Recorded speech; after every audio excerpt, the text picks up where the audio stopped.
Just in case anyone had any doubt who I'm supporting, although it's going to be in the title anyway. Got this on eBay. It's people might wonder why is a British guy wearing a Kamala Harris hat? Well, it's a piece of history, put it that way, and it was a good price. Um, Now, anyone who's been on my channel for a while may ask this question reasonably. Why is it a guy who's been quite vocal against the woke left going to openly endorse a candidate who at times has pandered to the woke left? And my answer to that is I don't say unsay anything I've said. I do not think that Harris is perfect, but given the choice that there is, I really think this is a no-brainer. If it's a choice between someone I consider to be, broadly speaking, a centrist candidate who has at times pandered to that, and I'll come to that in a minute, versus someone I genuinely believe is dangerous, then to me it's a no-brainer. If I was an American, I'd probably be a registered Democrat. Even before 2015, before Trumpism became a thing, I've long felt that the Democrats are much stronger on an issue I care strongly about, which is the issue of gun violence. They might ask why do I care about that when it's in the United States. I just think it is a crazy situation. And I would echo what Piers Morgan said, although I'm no fan of Piers Morgan, but he did make a good point, which is that the reason he spoke out so much about this gun issue is because he likes America. He wants to see fewer Americans killed. I feel the same way. And the Democrats' record on that is much stronger. Um, so even before Trumpism, that's one issue I would have been that would sway me to the Democrats. But I don't like the woke left, and I stand by everything I've said about them. I've just seen a Jimmy Kimmel clip showing their interviewer going to a Trump rally somewhere. I believe it was in one of the border states, and asking people questions about some of the issues that they get worked up about, things like critical race theory and so on. Now, I don't think that is necessarily the best way to combat Trumpism because it's pretty easy, honestly, to find Trump voters who are not that eloquent, and get into conspiracy theories and that sort of thing. It's problem is that sort of mocking. I don't think it helps. I mean, it just reiterates stereotypes about the left being elitist and condescending and all the rest of it. Um, so I don't think that's necessarily the best approach. Having said that, I myself struggle to see a Trump voter make a convincing argument. Sometimes it's this thing about,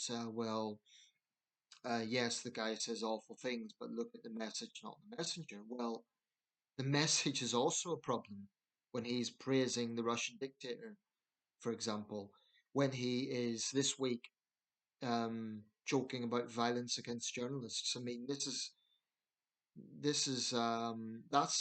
a consequence. I do think that the Harris campaign's focus on democracy and the character of Trump.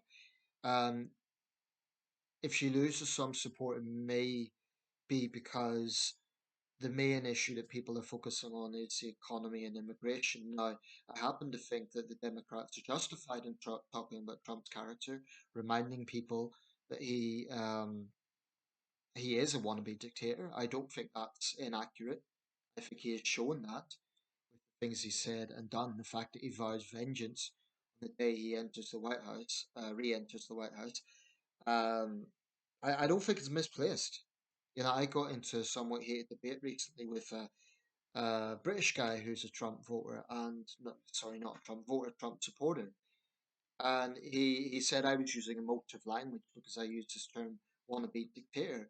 But how else can you describe someone that refuses to admit when he lost, incites violent insurrection, pushes conspiracy theories, tries to overturn election results? He interfered with the Georgia count or tried to. How else can you describe someone like that who also praised as actual dictators. I mean, I think Trump wants that sort of power. I think he envies Putin. I think he envies Xi Jinping. And it is a laughable argument to say that these dictators respect strength, so they'll respect Trump. I think Harris is absolutely right to say that they'll just flatter Trump. Look at what happened when he met Kim Jong Un. Had that been Biden or Obama, MAGA Republicans would be calling him a communist traitor or something to that effect. Um, had that actually resulted in Kim giving up his weapons and a de-escalation, then I'd give Trump credit. I'd say yes, that was an act of statesmanship. But unfortunately, Kim just bought time, and I think he used Donald Trump. That's his presidency. The issue of the economy, it is true that many Americans are struggling. Um, but I think you have to consider that the Biden administration was picking up from a lot of the mess that Trump created.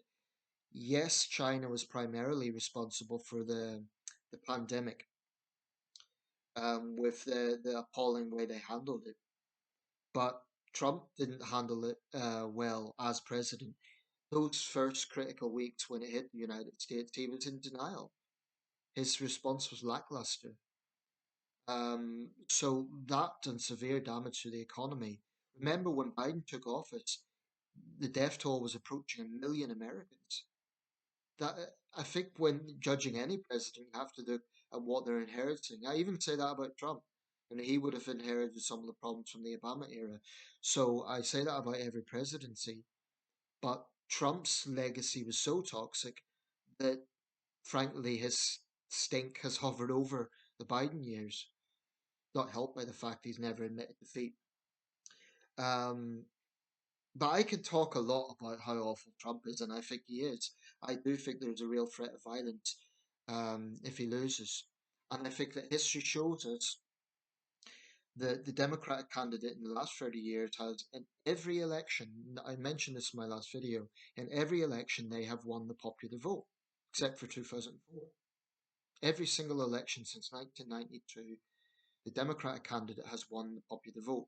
And that's telling. That says, if anything, America is slightly more on the progressive side of things.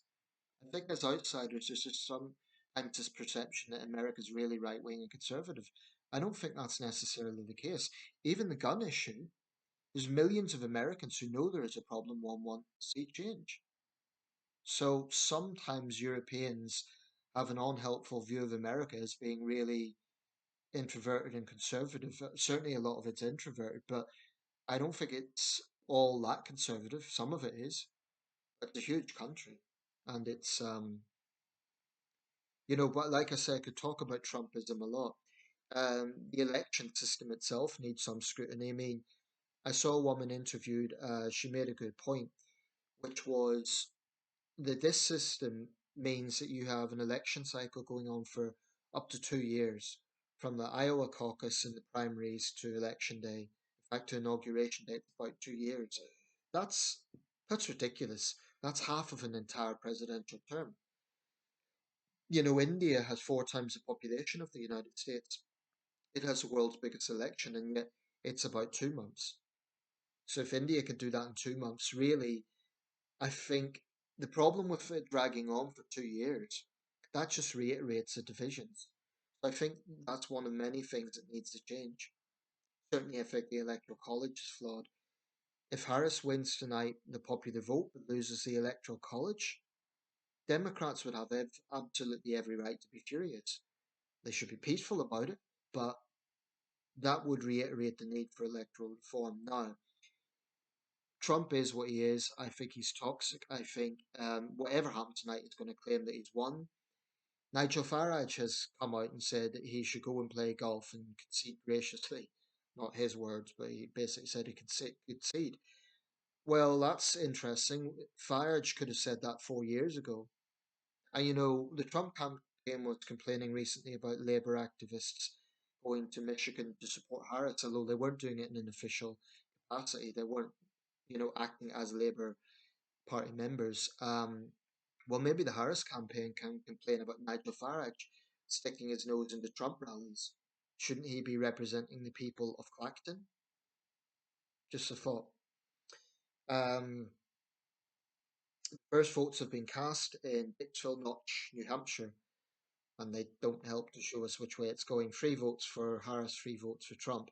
I mean, it's literally a tiny, tiny, tiny little place, but it's got the claim to being the first place to vote. A little bit like where I live. If you're an American, I actually live in the Dixwell Notch of the UK. That is to say, my constituency is the very first to declare results in British general elections, Sunderland Central. So, why Harris? You know, I've said I'm anti woke, I stand by that. And it's true, there's times that Harris has pandered to that. So, for example, there was one point where she supposedly supported the narrative of defunding the police. That's foolish. I don't think that's a sensible idea at all. Yes, there is a context there. Yes, there was a legitimate demand for police accountability in the United States, but I think defunding the police doesn't help anyone. Um, I mean, it certainly doesn't help victims of crime. But Harris is a politician, and I think that I would echo what Michelle Obama said. You know, there's a lot of criticism thrown at Harris that Trump doesn't get. There's a lot said, for example, about her supposed lack of policy detail, but Trump isn't grilled on that to the same extent. I think it's because Trump comes out with so much rubbish that journalists are almost spoilt for choice on how they question him. That is, if they even can. That is, if his supporters don't threaten them. Um, you know, so journalists, where do they even begin with Trump? But yeah, it is true that I've heard this argument, she lacks intelligence. I mean, the irony of that coming from someone who would support Donald Trump, the fact that their candidate is supposedly eloquent. I mean, the guy can barely string a sentence together without going off on a tangent. I mean, what does he call it? The weave. It's I think actually, if he gets back into office, leaving aside everything else, leaving aside his the fact he's a wannabe dictator, and I think that is a very apt description. He's 78 years old. I mean, a lot was made of Biden's age, and I do think it's right that Biden stood down. But Trump is not a young man, and what happens if he, you know, becomes seriously incapacitated? Then we're left with President Vance. God help us. I mean, that's saying something. Um, I definitely think a cognitive test, a physical health test, those sort of things are extremely important to enter the White House. Harris has been upfront about that, and she's passed. As far as I know, she has no major health problems. She's 60, so she's roughly, in fact, interestingly enough, she's slightly on the older side of things, believe it or not. It's just that Trump is 18 years older. But Harris is like the average sort of age for a presidential candidate. Um, But why Kamala Harris? I look at both these candidates and I'm looking at character. I look at Kamala Harris, a candidate who has got support from the other side. She has reached out. So, this idea that she's a far leftist, would a far leftist get support from lifelong Republicans like Dick Cheney and Arnold Schwarzenegger and Lynn Cheney and others? Lynn Cheney, whose life has been threatened this week by Trump, essentially. I mean, that's why calling her a far leftist is ridiculous. Another area where there's a contradictory tone from the Trump campaign is, you know, they're portraying her as soft on crime, soft on the border. Yet she cut her teeth in California as a prosecutor, taking on serious criminals, people traffickers, rapists, you know, dangerous criminals. That's how she cut her teeth in California. The idea that we don't know who she is. She's only been vice president for 4 years. And remember, Donald Trump had zero political experience. He'd never been a governor, he'd never been a senator. It just shows, again, that's something in the American system. You have enough money to get a presidential exploratory committee, and you could get into the White House. Um, I think a lot of the attacks on Harris are unfair. But for me, the fact that she uses her rallies to reach out to people, yes, there are certain themes that she talks about a lot. She does talk about women's issues. She does talk about the abortion issue a lot. That is something that will affect a lot of American women. but I don't think it's simple. I don't think it could just be dismissed as men versus women. There are millions of American men who won't vote for Harris. And yes, it's true that there is a gender gap there. Um, I think the Harris campaign would be wrong, even in these last minutes, to make it like about, make a huge thing about her being the first woman president. It absolutely would be historic if she wins, but she knows that that will not, get her into the White House. And it isn't, frankly, a reason to vote for someone any more than people should vote for Trump because he's a white man. I do believe in that strongly. I am really against identity politics, but it would be historic. And actually, the Harris campaign, I can't say the same thing for some of her supporters, but the Harris campaign has explicitly not focused on that. At no point in this campaign has she said, you should vote for me because I'm a minority woman. Not once. Instead, she has used her rallies to reach out to people, and she has been, I feel, diplomatic. When she's talking about the abortion issue, yes, she's passionate, but she says you don't have to portray your religious convictions on this. I mean, when I look at both candidates, Trumpism is about grievance, it's about negativity, it's about this dystopian hellscape that he always paints about America. I mean, he's constantly running America down. It's not very patriotic. When I look at Kamala Harris, there is hope and optimism. And yes, it's true that that in itself is not enough. She does need to convince people who are really struggling that they should support her. And someone living in one of the border states who has legitimate concerns about cartels, they're not a racist. Those are legitimate concerns. But again, this is an area where there's been some unfair criticism of Harris. For a start, her remit as vice president wasn't primarily about securing the border. Is her record perfect? No. But the Democrats did try to get a bipartisan bill passed. Donald Trump shut it down. Because anything that makes the other side look good, Trump will oppose. Donald Trump has never worked with the Democrats except those who flatter him. I'm not including Tulsi Gabbard and Robert Kennedy Jr. because I don't have much time for either of them. Robert Kennedy Jr. has pushed some very irresponsible conspiracy theories, and Tulsi Gabbard, I mean, this is a woman who visited Bashar Assad, um, and I just think she lacks much moral credibility. And neither of them have been tied to the Democrats for a very long time anyway. So Trump can hardly hold them up to be Democrats who switched over. Contrast that with the number of Republicans who went to Harris's campaign. Hardly the mark of a far leftist. Even allowing for all the woke stuff, which I do not like. And I'm sure there'll be some things as president I don't like. But I honestly think she knows that you cannot run the world's most powerful country by being so polarizing that you enrage half the country. So I think she'll be a moderate president. I really do. I don't think she'll be far left. In fact, if anything, the woke left might be disappointed in her, and that in itself is telling. An interesting dynamic has happened in this election. You get young Muslims in Michigan who are going to Trump. Now, what I would respectfully say to them is, what on earth makes you think Donald Trump will be better for Palestinians? If you haven't voted yet, it's not my place to tell anyone how to vote, but I would respectfully say, look at the man's record. Has he ever advocated for the Palestinians? Elise Harris has condemned the civilian death toll in Gaza. And I get it, I understand the anger over the US support for Israel, but that absolutely isn't going to change with Donald Trump. In fact, if anything, it will escalate. So to me, that's a very strange reason to vote for Trump. Um, Look at the people that surrounded Trump. And I know this video is about Harris, but it's worth mentioning this. He gets far right conspiracy theorists like Laura Loomer. He gets the world's richest man. Now, what's in it for Musk? I think this whole tech bro thing, it's a quid pro quo, obviously. He's looking for tax breaks. He's looking for, I mean, Nigel Farage has said that Musk is going to take a knife to the deep state. I would say Elon Musk is the deep state.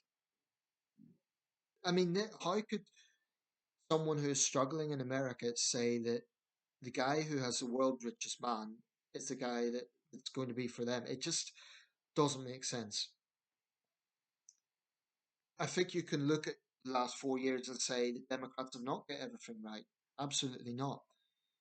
But I just hope people really, really consider what they will be voting for if they give a vote to Trump, because he has vowed revenge when he gets back into the White House. That isn't looking forward. That isn't offering a better future. That is a personal vendetta.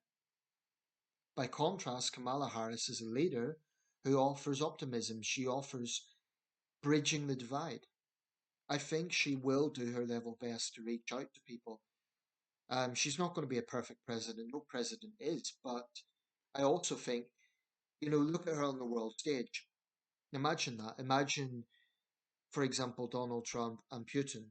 Trump will give Putin whatever he wants. Harris, on the other hand, like Biden, has called Putin out. She's condemned dictators. I just don't see Harris pandering to Putin the way Trump would.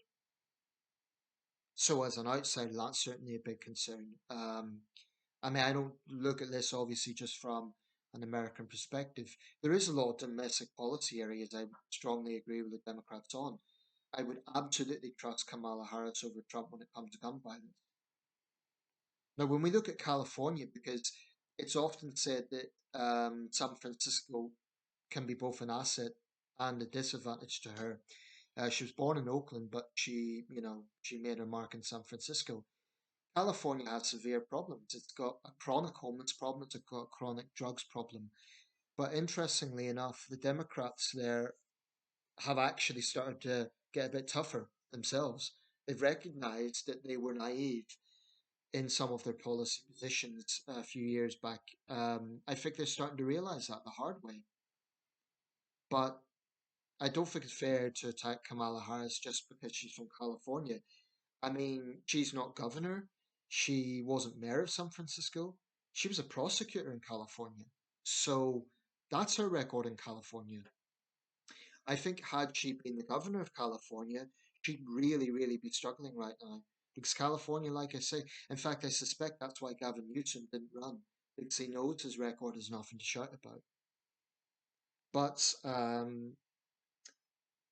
I think her picking Tim Walz, a Midwest governor, was a smart move. Had she picked another woman or another ethnic minority, I don't like identity politics, but I think that would have been a mistake. That shows her leadership skills. Contrast that with the people Trump surrounds himself with. I mean, look at the people who have endorsed Harris. General Mark Milley, who is on record as saying that Trump has basically said he wishes he had the sort of generals that Hitler had. I mean, that speaks for itself. Anyway, I'm going to wrap this up. There isn't a lot more I could say. Obviously, other leaders aren't going to be coming out and saying who they support. That would be foolish. But I do think I would be very surprised if behind the scenes, most European leaders and many leaders around the world aren't hoping for a Harris victory. I'm sure Keir Starmer right now is thinking, I hope it is Kamala Harris. He's a pragmatist. He'll work with whoever's in the White House. He'll have to. But as a European, I definitely, definitely see Harris as much, much better in terms of geopolitical relations than Trump would be. Trump is unstable. With Trump, there's uncertainty. And I definitely think the Ukrainians will be thinking, is this guy going to sell us out? Because his version of peace is going to be giving Putin whatever he wants. Trump boasts about getting peace on day one. Anyway, I just think when I look at both campaigns, it's just such a better feeling with the Harris campaign. Like I say, she's not perfect, but for me, it would be a no-brainer if I was in the United States. And with that, I'll leave it. I really, really hope that the next video I make will be talking about the victory of Madam President-elect Kamala Harris.